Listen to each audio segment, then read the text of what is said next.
গল্পটি শুরু হোক। একদিন দুপুরে শেয়াল নদীর ধারে হাঁটছিল। কুমির চুপচাপ পানির ওপর মাথা তুলল। কুমির, এই শেয়াল ভাই, খুব চিকন হয়ে গেছ। খাও দাও কিছু। আমার পিঠে উঠে নদীর ওপারে গেলে অনেক ফল আছে। শেয়াল হেসে, ওহ, তাই নাকি? কিন্তু তুমি তো মাঝে মাঝে ভাতের সঙ্গে মাংস খেতে ভালোবাসো। কুমির লজ্জা লুকিয়ে বলল, আরে না না, আজকে তো আমি শুধু ফলই খাব।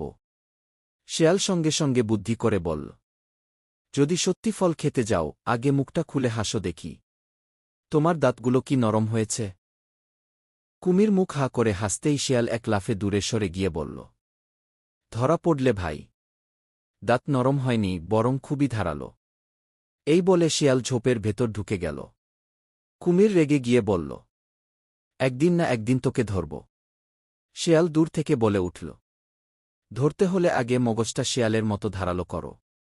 শেষ কথা।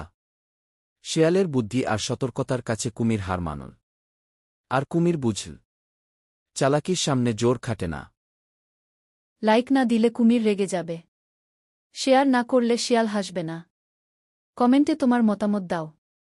আর সাবস্ক্রাইব করে আমাদের সাথেই থাকো।